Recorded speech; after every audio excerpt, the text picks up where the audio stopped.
I thought I was alone. Then I heard his name. The silence in the cabin was a living thing, a thick blanket that smothered every sound. Or maybe I was just going deaf. It wouldn't surprise me. The pills the doctor prescribed helped me sleep, but they made my head feel like it was filled with cotton. A fair trade, I supposed, for a few hours of oblivion. Sarah's cabin. Correction? Sarah's family's cabin? I hated the thought of ownership, of possessing anything that once belonged to her. It felt like desecration, like trying to claim the sun. It had been a month since the accident, a month of funerals, condolences, and pitying glances. A month of lying awake in the dead of night, replaying the phone call, the sickening thud in my stomach when I heard the news. So I came here, to the one place that felt remotely like Sarah. The cabin was old, built by her great-grandfather. It smelled of pine and dust, of generations of bellwethers tracking mud and memories through its worn wooden floors. It was supposed to be a sanctuary, a place to grieve in peace. But peace was a luxury I couldn't afford. That's when I heard it.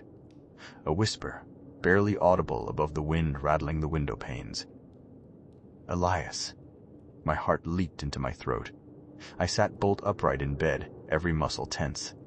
The cabin was dark, save for the sliver of moonlight filtering through the curtains. "Hello?" I croaked, my voice raspy from disuse. Silence. I told myself it was just the wind. Or the pills. Or the overwhelming grief finally cracking my mind. I laid back down, forcing myself to breathe slowly, evenly. It came again. Elias. This time, it was closer, clearer. As if someone were standing right beside the bed, their breath ghosting across my ear. I shot out of bed again, fumbling for the lamp on the nightstand. The sudden burst of light revealed nothing. The room was empty. I checked every room in the cabin, my pulse hammering in my ears. Nothing. No sign of forced entry, no footprints in the dust. Just the unsettling silence, pressing in on me from all sides. The next night, it was worse. The voice wasn't just whispering my name anymore. It was taunting me. "Elias, she's gone, isn't she? All your fault." I clapped my hands over my ears, desperate to block it out. "Stop it!" I yelled, my voice cracking. "Leave me alone." The voice only laughed, a low, chilling sound that seemed to vibrate through the very foundations of the cabin. I started taking more pills, doubled the dosage. It didn't help. The voice just got louder, more insistent. I went into town to get more supplies. The town was called Havenwood, if you could call it a town. A gas station, a post office, and Martha Bellwether's general store. Martha was an old woman with kind eyes and a knowing smile. She always asked about Sarah, even after. "You look pale, Elias," she said, her voice laced with concern. "You sleepin' all right?" I forced a smile. "Just a little tired, Martha. The city life wasn't for me." She studied me for a moment, her eyes narrowing slightly. "This cabin, it's been in the family for a long time. Heard some strange stories about it back in the day." I felt a chill run down my spine. "Strange stories?" She hesitated, then shook her head. "Just old wives' tales. Don't you pay them no mind. You just take care of yourself, Elias. And remember, Sarah would want you to be happy." Her words were meant to be comforting, but they only made me feel worse. Sarah would want me to be happy? How could I ever be happy without her? That night, the voice reached a new level of cruelty. "Elias, remember that weekend in Charleston, when you almost told her?" It was referring to something I'd never told anyone. A secret I'd buried deep inside myself, a moment of weakness years ago when I almost confessed to kissing someone else. Sarah had never known. How could this thing know? I couldn't take it anymore. I had to tell someone. I drove to the sheriff's office, a small, unassuming building on the edge of town. Sheriff Dale Harding was a middle-aged man with a weary face and a patient demeanor. I told him everything. About the voice, about the things it was saying, about my mounting fear. He listened without interrupting, his expression unreadable. When I finished, he sighed and leaned back in his chair. "Elias, I understand you're going through a lot right now. Losing Sarah, it's gotta be tough.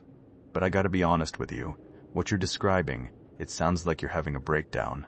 Maybe you should see a doctor, get some help.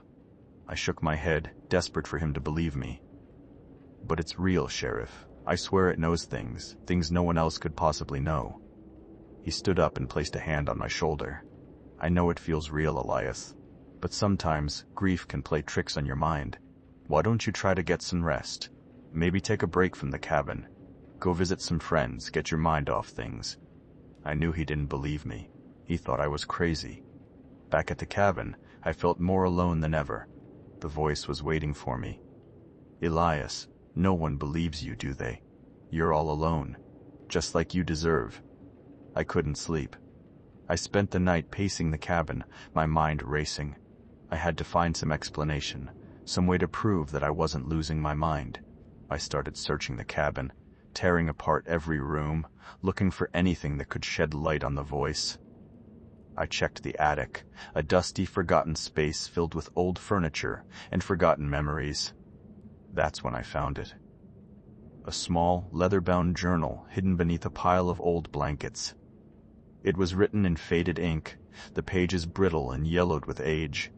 The journal belonged to a woman named Eliza Bellwether, a distant relative of Sarah's who had lived in the cabin in the late 1800s. As I read her words, a chill ran down my spine. Eliza wrote about hearing a voice that whispered her name in the dead of night, a voice that knew her deepest fears and darkest secrets, a voice that drove her to the brink of madness. It calls me by name, she wrote. It knows my thoughts. It tells me things, terrible things. I fear I am losing my mind. I pray for deliverance, but the voice only grows stronger. The later entries were even more disturbing, filled with rambling thoughts, paranoid delusions, and increasingly erratic behavior. The last entry was simply a scrawled note. It's coming for me. I slammed the journal shut, my hands trembling. I wasn't crazy. This had happened before. This cabin, it was cursed. The voice laughed. You know the truth now, Elias. There's no escape. I went back to Martha's store. I needed to know more. Martha, I said, my voice trembling. Tell me about the Bellwethers. Tell me about Eliza. She looked at me with a mixture of pity and fear. I don't know what you've been reading, Elias, but those stories, they're just stories. Old wives' tales. They're not stories, Martha. It's real. I'm hearing the same voice she heard. She sighed and looked down at her hands. The Bellwethers. They were a proud family, but they had their secrets. Eliza, she wasn't right in the head. They say she went mad, locked herself away in the cabin. Some folks said she was possessed. Possessed by what, Martha? What was it? She hesitated, then spoke in a low voice. They say there's something evil in these woods, something that feeds on grief and despair, something that can whisper in your ear and drive you to madness. And it lives in the cabin? She shook her head. It's not the cabin, Elias. It's the land.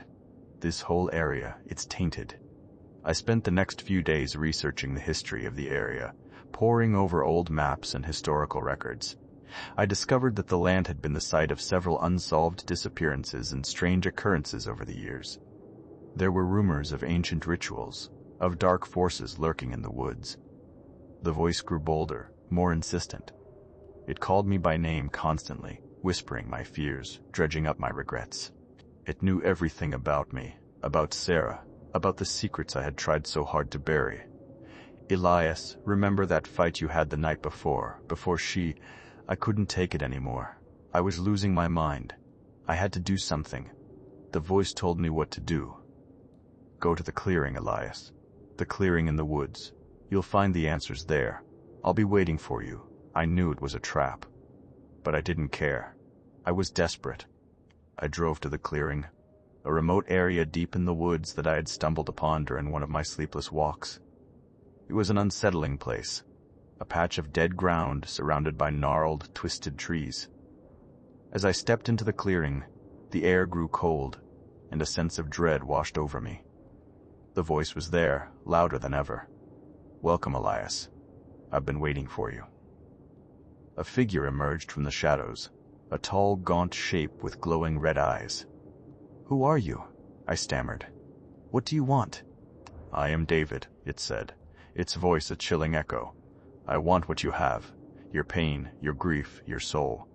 "You're not Sarah," I said, my voice trembling. "Sarah is gone, she's nothing but a memory. But I can bring her back, Elias. I can give you what you want." "I just want her back," I said, tears streaming down my face. "Then give yourself to me, Elias. Let me in. Let me be your Sarah." I knew what I had to do. I couldn't let this thing win. I couldn't let it taint Sarah's memory. I lunged at the figure, grabbing a fallen branch and swinging it with all my might. The branch connected with its head, and the figure staggered back, roaring in pain. The fight was brutal, desperate. I was exhausted, terrified, but I refused to give up. I fought for Sarah, for my sanity, for my life. Suddenly, I heard a gunshot. Sheriff Harding burst into the clearing, his gun drawn. He fired again, hitting the figure in the chest. The figure screamed, a high-pitched, inhuman sound. It began to convulse, its body twisting and contorting. Then, with a final, agonizing shriek, it dissolved into a cloud of black smoke. I collapsed to the ground, gasping for breath. Sheriff Harding rushed over to me, his face etched with concern. "Elias, are you okay?" I nodded, too exhausted to speak. "What was that thing?" he asked, his voice shaking. "I didn't know. I didn't care. It was over. Or so I thought." Back at the cabin, I sat on the porch, watching the sun rise over the mountains. Sheriff Harding went back to his office, promising to look into everything. I felt a sense of relief, but also a lingering unease. The phone rang. It was Martha. "Elias, listen to me," she said, her voice urgent. "It's not over. That thing, it can't be destroyed. It just needs a new host, someone weak, someone vulnerable." "What do you mean?" I asked, my heart pounding in my chest. "It needs to feed off of a host and retain enough energy to create the ritual again. It may have targeted the sheriff." I tried to call Sheriff Harding, but he didn't answer. I packed my bags, jumped in my car, and drove to the sheriff's office as fast as I could. When I arrived, the office was empty. The lights were on, but there was no one there. A cold dread filled me as I walked through the silent rooms. Then I heard it. A familiar voice, whispering my name from inside the sheriff's office. "Elias?"